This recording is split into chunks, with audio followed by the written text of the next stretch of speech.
আসসালামু আলাইকুম। সাদিক মম স্টোরির নতুন একটি ভিডিওতে আপনাদেরকে স্বাগতম। আশা করি সবাই ভালো আছেন।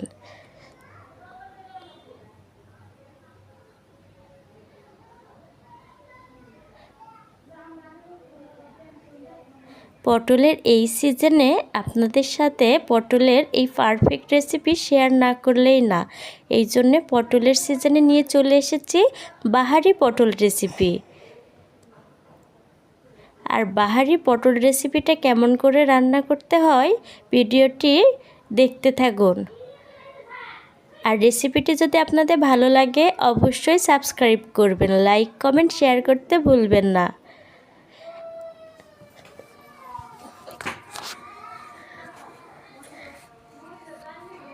তো চলুন দেখে নিই পুরো ভিডিওটি।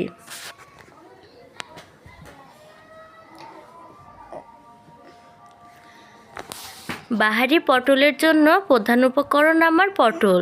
এখানে আমি হাফ কেজি পরিমাণে পটল নিয়ে নিয়েছি।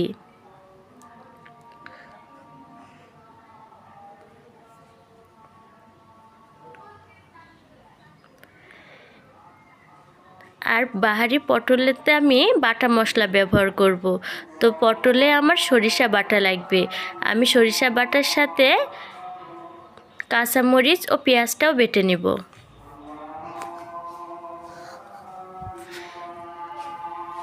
আমি শিলপাটায় বেটে নেব।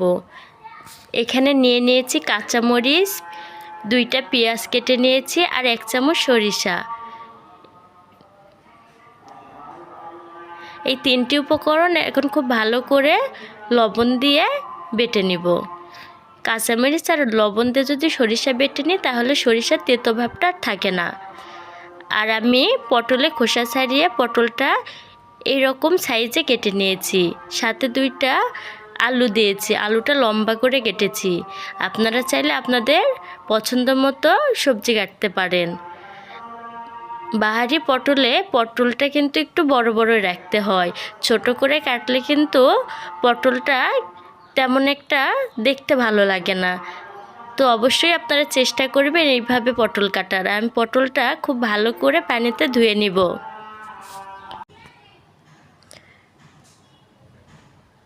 খুব ভালো করে পটলটা ধুয়ে নিয়েছি। আর রান্নার জন্য আমার প্রথমেই লাগবে সরিষার তেল। এখানে পরিমাণ মতো সরিষার তেল দিয়ে দিয়েছি।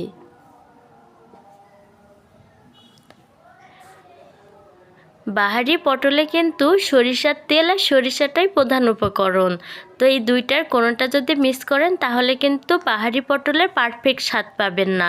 তো অবশ্যই চেষ্টা করবেন সরিষা বাটা এবং সরিষার তেলে বাহারি পটল রান্না করার। তেলের ভিতর দিয়ে দিয়েছি একটা পেঁয়াজ কুচি করে কেটে নিয়ে তেলের ভিতর দিয়ে খুব ভালো করে ভেজে নিব।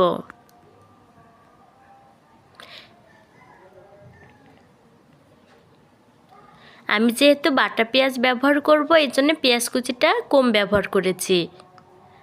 এখন ফোড়নে আস্ত জিরে দিয়ে দিলাম ভালো ফ্লেভার আসার জন্য।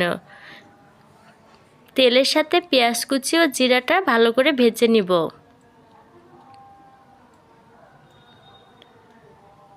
বাদামি করে ভেজে নেওয়া হয়ে গেছে। এখন দিয়ে দিব পরিমাণ মতো পানি যাতে পেঁয়াজটা পুড়ে না যায়। আর এখন ব্যবহার করব বাটা মশলা। আগে থেকে মশলা বেটে রেখেছি। এখন দিয়ে দিব রসুন বাটা, আদা বাটা,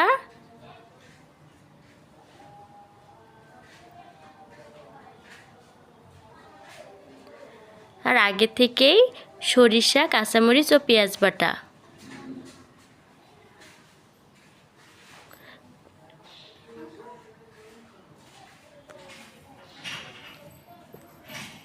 সবগুলো বাটা মশলা খুব ভালো করে কষিয়ে নিব। এখন দিয়ে দিব গুঁড়া মশলা।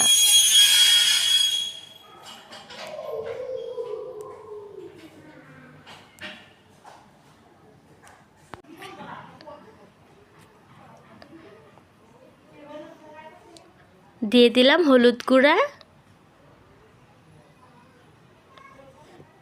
আর দিব মরিচ গুঁড়া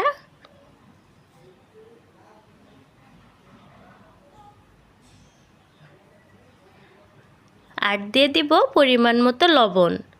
আমি যেহেতু কাঁচামরিচ সরিষার সাথে বেটে নিয়েছি, এই জন্য এখানে 1 চামচ পরিমাণে মরিচের গুঁড়া ব্যবহার করলাম। আপনাদের পটলের পরিমাণ অনুযায়ী আপনারা এখানে গুঁড়া মশলা ব্যবহার করবেন। এখন বাটা মশলা ও গুঁড়ো মশলা খুব ভালো করে কষিয়ে নিব। বাহারি পটল রান্নায় কিন্তু মশলার পরিমাণটা বেশি লাগে।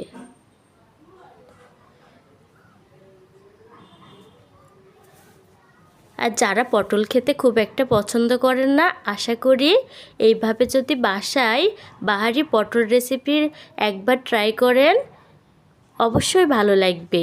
আর এই রেসিপিটি গরম ভাতের সাথে তো একেবারেই জমে যায়।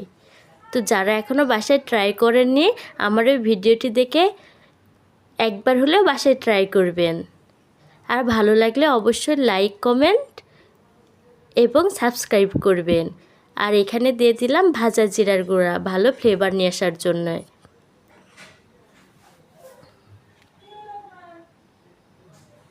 খুব ভালো করে মশলাটা নেড়ে চেড়ে নিব।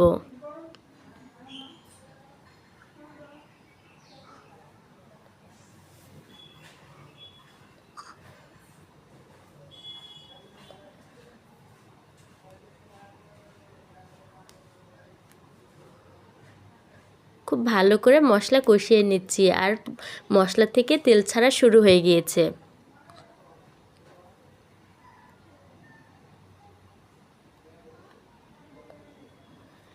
আগে থেকেই কেটে ধুয়ে রাখা পটল আর আলু এবার মশলার ভিতরে দিয়ে দিব। মশলাগুলো খুব ভালো করে পটল আলুর সাথে মাখিয়ে নিব। আগেই পানি ব্যবহার করব না, তাহলে মশলাটা খুব ভালো করে পটল আলুর সাথে মিশবে না। খুব ভালো করে নেড়ে চেড়ে মশলাগুলো পটল আলুর সাথে মাখিয়ে নেব।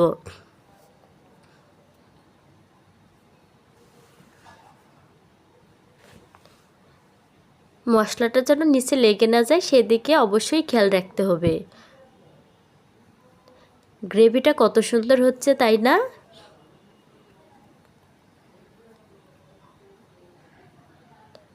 বাটা মশলার যে কোনো রান্নায় কিন্তু খেতে অনেক মজা হয়, আর যদি হয় সেটা বাহারি পটল। পটলের এই সিজনে আমরা পটলের অনেক রেসিপি খেয়ে থাকি, কিন্তু বাহারি পটল অনেকেরই খাওয়া হয়নি। আর যারা খাননি একবার হলেও বাসায় ট্রাই করে দেখুন, আশা করি আপনাদের অনেক ভালো লাগবে। খুব ভালো করে মশলাগুলো পটলের সাথে নেড়ে চেড়ে এখানে সিদ্ধ হওয়ার মতো পানি দিয়ে দিয়েছি। এই পানিতেই আমি পটল আলু খুব ভালো করে সিদ্ধ করে নিব।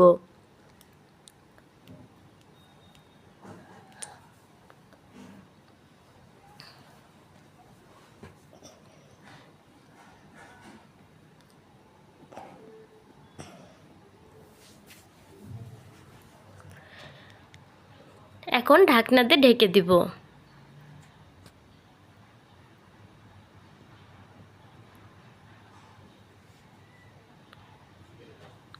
কালারটা কত সুন্দর আসতেছে।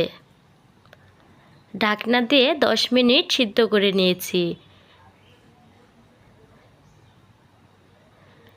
আর খুব ভালোভাবেই আমার পটল আলুটা সিদ্ধ হয়ে গিয়েছে। আর একটু নেড়েচেড়ে পানিটা শুকিয়ে নিব।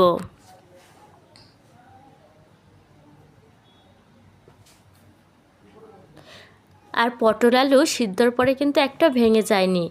আর বাহারি পটল রেসিপিতে কিন্তু পটল আলুগুলো এরকম গোটা গোটায় রাখতে হয়, ভেঙে গেলে কিন্তু স্বাদটা ভালো আসবে না। খুব বেশি নাড়াচাড়া করার দরকার নেই, হালকাভাবে নেড়েচেড়ে রান্না করতে হবে।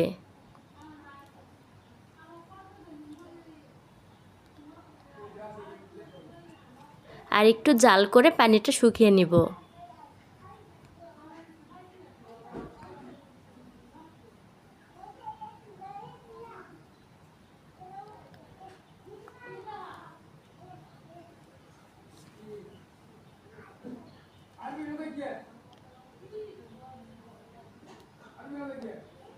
আর ভিডিওটি আপনাদের কাছে কেমন লাগলো অবশ্যই আমাকে কমেন্টে জানাবেন।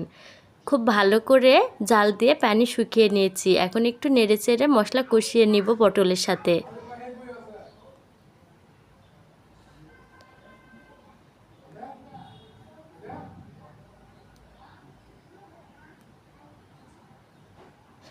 আর এই রকম রেসিপি যদি থাকে গরম ভাতের সাথে কিন্তু জমে যাবে।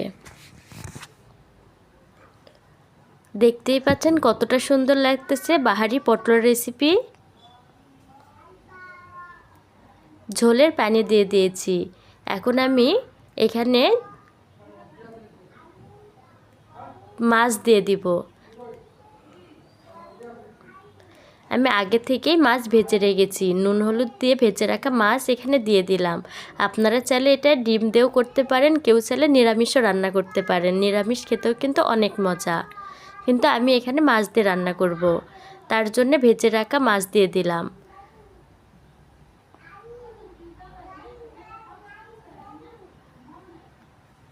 খুব ভালো করে টকবক করে ফুটে গেলে আর একটু ঝোল শুকিয়ে নামিয়ে নিব।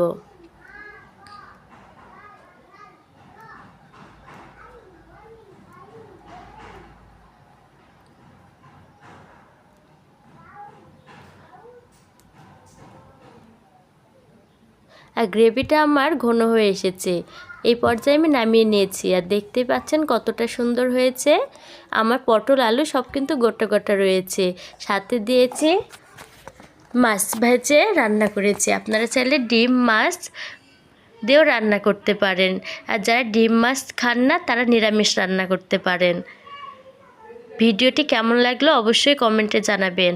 সবাই ভালো থাকুন, সুস্থ থাকুন।